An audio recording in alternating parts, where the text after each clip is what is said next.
Halo, kembali lagi bersama Mimin ya di channel Guarjet. Dimana kali ini Mimin seperti biasa ya akan memberitahukan tentang alur dari video Lifu Chen ya. Kalau dari yang aslinya itu Yong Hae Sisun ya. Dimana jika yang tidak suka dengan video ini, Mimin mohon maaf ya.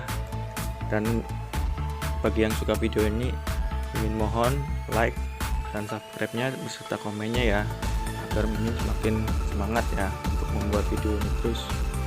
Ya, kali ini Mimin seperti biasa juga akan mengingatkan kembali di video sebelumnya, itu Lifu Chen bertemu dengan kakak seperguruannya, yaitu dari sekte Cihohong ya, dimana mereka sedang menghadapi masalah ya, dan masalah itu sudah diselesaikan dan mereka sendiri sedang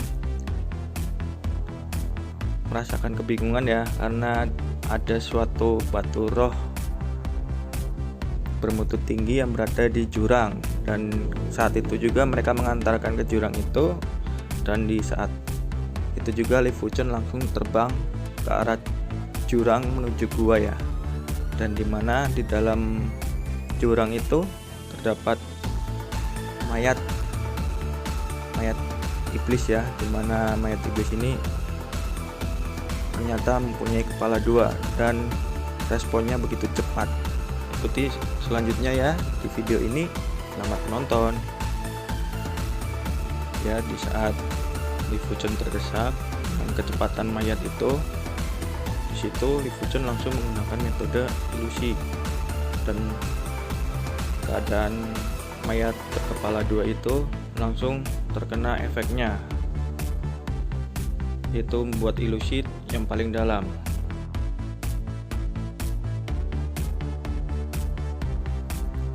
Dan setelah itu Lifu Chen berusaha menghindarinya,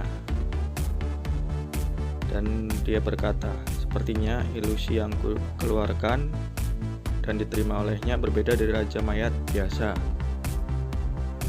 Dan sambil terbang mengarah ke gua, Lifu Chen juga berkata dalam hatinya, tampaknya Raja Mayat berkepala dua lebih cerdas tetapi lebih mudah dikendalikan oleh ilusi.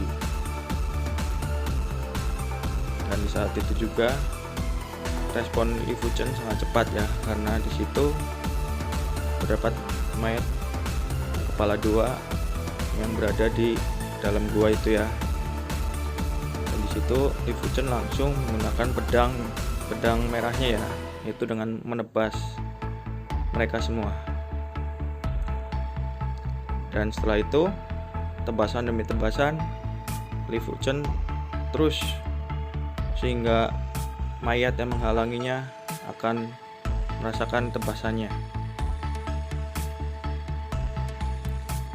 Dan di saat itu juga terdapat mayat berkepala satu ya, tapi di situ Lifu Chen sudah menggunakan tebasannya dan dia tidak terdampak efek apa-apa ya.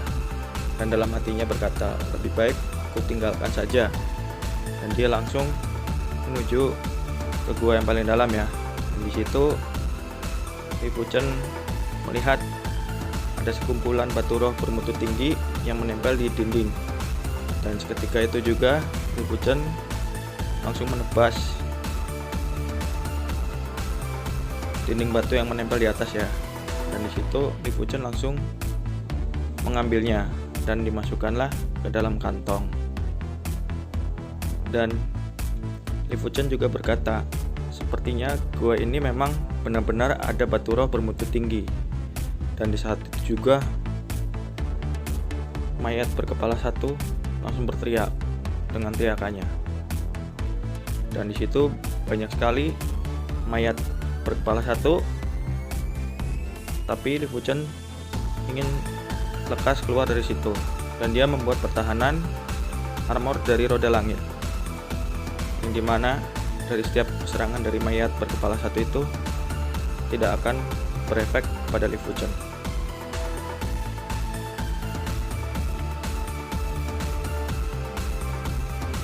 Dan setiap kali masuk di dalamnya, Li Fuchen selalu menebas tebing batu yang tertempel di atas ya, yang berisi dengan batu roh ya. Di sisi lain, yaitu di luar gua, teman-teman mereka sangat khawatir pada Li Fuchen, dan ada yang berkata, "Aku tidak tahu keadaan Junior Lee sekarang. Aku benar-benar sangat mengkhawatirkannya."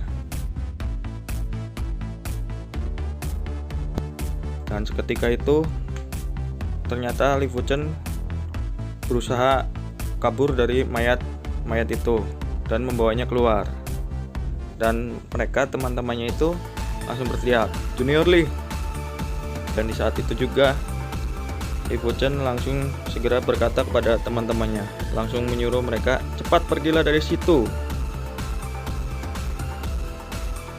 Dan seketika itu teman-teman mereka sudah menjauh dari tempat itu.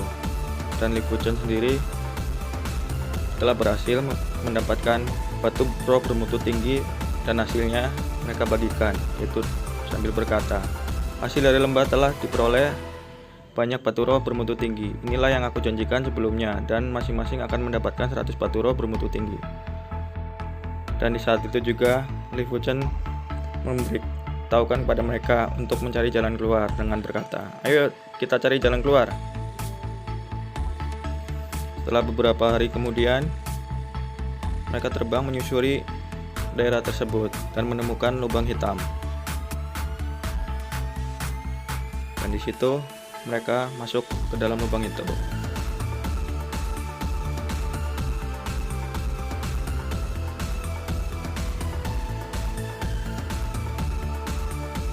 Dan setelah itu mereka tanpa disadari terhanyut dalam angin hitam.